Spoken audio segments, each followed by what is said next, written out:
Hello दोस्त। और NIOS DLED के जो मामला आया था भारत के सर्वोच्च न्यायालय द्वारा, उसका जजमेंट आ चुका है। जो उत्तराखंड के द्वारा विश्वनाथ उत्तराखंड राज्य एवं अन्य बनाम याचिकाकर्ता के द्वारा जो हुआ था, उसका फिर से 5 मार्च का जो सुनवाई हुआ था, 5 मार्च 2025 का, उसका जजमेंट आ गया है। तो जजमेंट में हम लोग देखेंगे, यहाँ दिया गया है पहला नंबर कि इस आवेदन के माध्यम से आवेदकों ने इस न्यायालय से, पहला नंबर में है, आवेदकों को प्रतिवादी को निर्देश देने के लिए संपर्क किया जाता है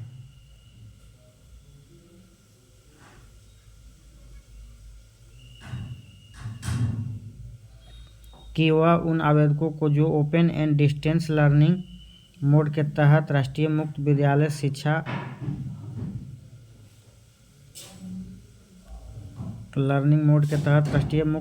शिक्षा संस्थान से 18 महीने का DLED योग्यता रखते हैं, चल रही काउंसलिंग प्रक्रिया में भाग लेने और बाद में रिक्त पदों पर नियुक्त करने की अनुमति दी जाती है।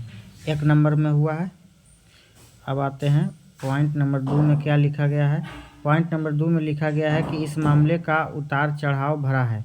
और पॉइंट नंबर 3 है, देखिए 2017 में, पॉइंट नंबर 3, 2017 में बच्चों को निःशुल्क एवं अनिवार्य शिक्षा का अधिकार अधिनियम 2009, जिसे आगे RTI अधिनियम कहा जाएगा, संशोधन किया गया था, जिसके तहत उक्त अधिनियम की धारा 23 में खंड 2 में जोड़ा गया था निःशुल्क एवं अनिवार्य शिक्षा का अधिकार अधिनियम 2017 को 31 मार्च 2015 से पूर्वव्यापी रूप से लागू किया गया था। तो इसमें प्रावधान किया गया था कि प्रत्येक शिक्षक जो 31 मार्च 2015 को नियुक्त हुआ था या सेवा में था,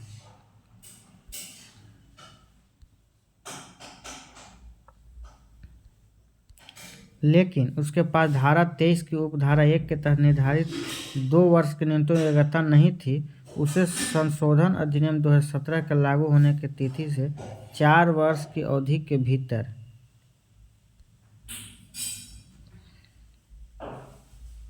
4 वर्ष की अवधि के भीतर ऐसी न्यूनतम योग्यता प्राप्त करनी होगी।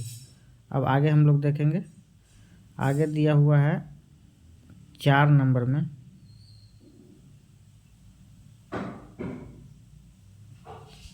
4 में दिया गया कि RTI अधिनियम के धारा 23 की उपधारा के द्वारा प्रावधान के मद्देनजर मानव संसाधन विकास मंत्रालय MHRD ने 3 अगस्त 2017 को सभी राज्य और केंद्र शासित प्रदेश के सचिव को एक पत्र जारी कर निर्देश दिया था कि सरकारी स्कूल के सभी शिक्षकों को पास RTI अधिनियम के तहत अनिवार्य न्यूनतम योग्यता होनी चाहिए और सभी को अंतिम मौका दिया जा रहा है। अब तो ऐसे शिक्षकों को 31 मार्च 2019 तक, यहाँ देखिए 31 मार्च 2019 तक न्यूनतम योग्यता प्राप्त करनी होगी। निर्धारित अवधि के भीतर युक्त योग्यता प्राप्त नहीं करने पर सेवा बर्खास्त कर दिया जाए। और दिया कि 31 मार्च 2019 से पहले अगर योग्यता प्राप्त नहीं करते हैं तो उनको सेवा को बर्खास्त कर दिया जाएगा। अब आगे आते हैं, यहाँ देखेंगे 5 नंबर में क्या कह रहा है। पॉइंट 5 में, 5 नंबर में कह रहा है कि चूंकि 2017 के संशोधन अधिनियम प्रावधान के अनुसार 31 मार्च 2015 और मानव संसाधन विकास मंत्रालय द्वारा जारी निर्देश में निर्दिष्ट 31 मार्च 2019 के बीच का समय अंतराल 18 महीने था, इसलिए NCT ने 22 सितंबर 2017 को एक मान्यता आदेश जारी किया, जिसके तहत सरकारी, देखिए यहाँ इम्पोर्टेंट पॉइंट है कि सरकारी गैर सहायता प्राप्त और गैर सहायता प्राप्त निजी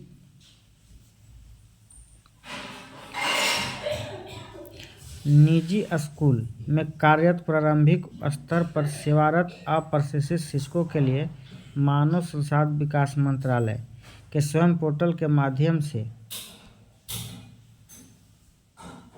NIOS द्वारा ODL मोड के माध्यम से DLED कार्यक्रम आयोजित किया जाएगा। युक्त मान्यता आदेश में डिप्लोमा की अवधि को भी 2 वर्ष से घटाकर 18 महीना कर दिया गया। अब उसके बाद पॉइंट नंबर 6 में क्या कहा गया है। तत्पश्चात उत्तराखंड राज्य ने उत्तराखंड सरकार द्वारा तैयार उत्तराखंड की राजकीय प्रारंभिक शिक्षा अध्यापक सेवा नियम 2012 संक्षेप में 2012 नियम के अनुसार प्राथमिक विद्यालय में सहायक अध्यापकों के अनुसार प्राथमिक विद्यालय सहायक अध्यापकों के पद के लिए जिलावार विज्ञापन जारी किए उत्तराखंड ने, जिसमें प्रावधान था कि शिक्षक के रूप में नियुक्त होने के पात्र होने के लिए 2 वर्ष का डिप्लोमा या समकक्ष होना अनिवार्य है। चलिए नेक्स्ट देखेंगे। करा के प्रारंभ में 15 जनवरी 2021 को सचिव उत्तराखंड सरकार ने निर्देश प्रारंभिक शिक्षा उत्तराखंड से एक पत्र जारी किया और ऐसे उम्मीदवार को अनुमति देने के लिए एक पत्र जारी किया जिन्होंने उपरोक्त जिलेवार विज्ञापन के माध्यम से जारी रिक्तियां के विरुद्ध सहायक अध्यापक पद के लिए आवेदन करने के लिए ओडीएल मोड के माध्यम से एनआईओएस का 18 महीने का डीएलएड डिप्लोमा पास किया। यह उत्तराखंड राज्य ने नोटिस दिया। उसके बाद हुआ क्या कि यह एनसीटी द्वारा सभी राज्यों केंद्र शासित प्रदेश के मुख्य सचिव को 6 जनवरी 2021 के पत्र के अनुपालन में किया गया था, जिनमें उन सभी उम्मीदवारों पर विचार करने का अनुरोध किया गया था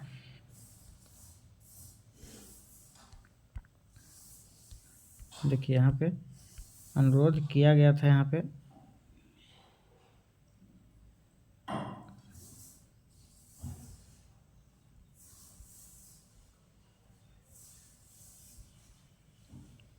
यहाँ 5 नंबर 6 नंबर पे है यहाँ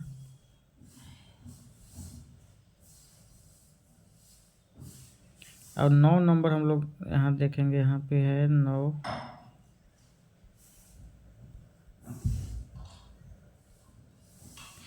11 में कह रहा है कि इस नियम ने यह भी माना था कि शिक्षक की नियुक्ति के लिए आरटीआई अधिनियम धारा के तहत निर्धारित समय सीमा को पूरा करने के लिए 18 महीने की अवधि निर्धारित की गई थी। यह देखते हुए कि यह सुनिश्चित करने के एक बार का अवसर था कि सेवारत शिक्षक सेवा में बने रहे, इस न्यायालय ने माना था कि यह 2 वर्षीय डिप्लोमा के बराबर नहीं होगा जो अपेक्षित योग्यता है। अब यहाँ देखेंगे 12 नंबर पॉइंट कि ऐसा प्रतीत होता है कि कुछ राज्य में कुछ भ्रम की स्थिति थी, इसलिए समीक्षा याचिका आवेदन दायर किए गए। 13 नंबर का है कि इस न्यायालय ने इस आधार पर समीक्षा याचिका आवेदन पर विचार करने से इनकार कर दिया था कि निर्णय प्राप्त रूप से स्पष्ट था।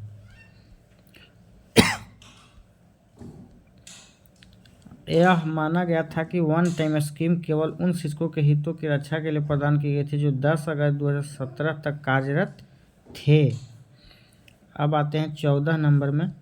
तो 14 नंबर का कि इस न्यायालय ने 6/12 डायरी संख्या 4961/2024 में पारित दिनांक 10 दिसंबर 2024 के आदेश के पैराग्राफ 3 और 4 के माध्यम से आगे स्पष्ट किया था कि जिसका शीर्षक विश्वनाथ एवं अन्य बनाम उत्तराखंड राज्य था।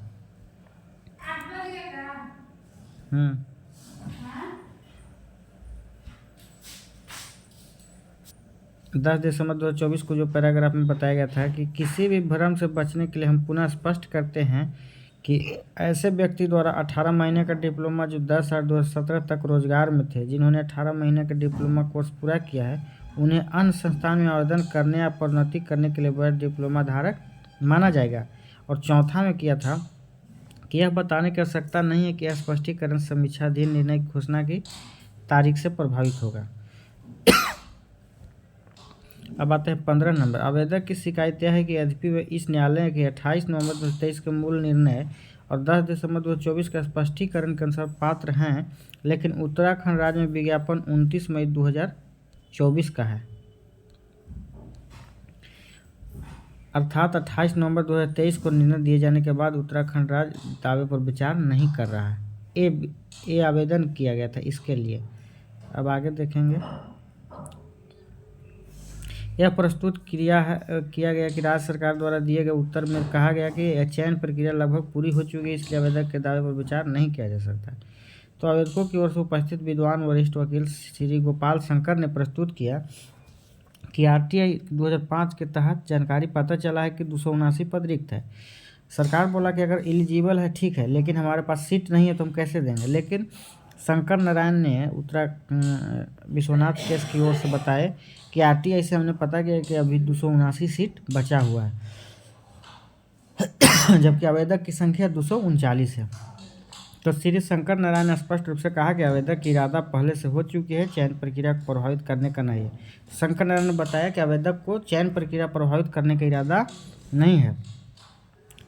इस तरह से यहाँ पे था। मेन पॉइंट देखते हैं आगे।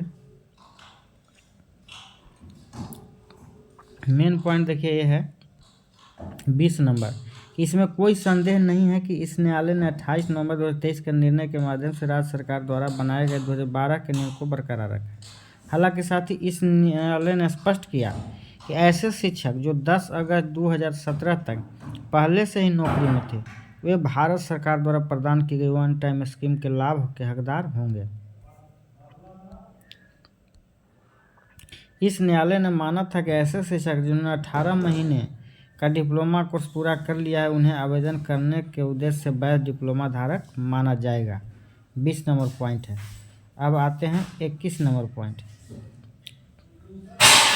21 नंबर पॉइंट है कि निस्संदेह अन्य संस्था में राज्य सरकार द्वारा संचालित स्कूल भी शामिल होंगे। तो अन्य संस्था का मतलब हो गया, अन्य संस्था का मतलब यहाँ न्यायालय ने बताया कि राज्य सरकार द्वारा संचालित स्कूल भी शामिल होंगे। तो हम पाते हैं कि वर्तमान आवेदनों का मामला इस न्यायालय ने 10 दिसंबर 2024 के स्पष्टीकरण के अंतर्गत आएगा। अब आते हैं इस 23 नंबर में कह रहा है कि इसलिए हम राज्य सरकार को निर्देश देते हैं कि वह 10 दिसंबर 2024 के स्पष्टीकरण के अनुसार आवेदकों के दावे पर विचार करे और यदि आवेदक योग्य पाए जाते हैं तो उन्हें कानून के अनुसार नियुक्त करें। यह काम आज से 3 महीने की अवधि के भीतर किया जाना चाहिए। अब आगे देखते हैं 24 नंबर में। तो 24 में स्पष्ट है कि हम आगे स्पष्ट करते हैं कि ऐसा करते समय राज्य सरकार पहले से आयोजित चयन प्रक्रिया को पुनः नहीं खोलेगी जो अंतिम चरण में पहुंच चुकी है। तदनुसार निपटारा किया जा सकता है। तो ये था जजमेंट। तो एनआईओएस पूरी तरह से वैलिड है।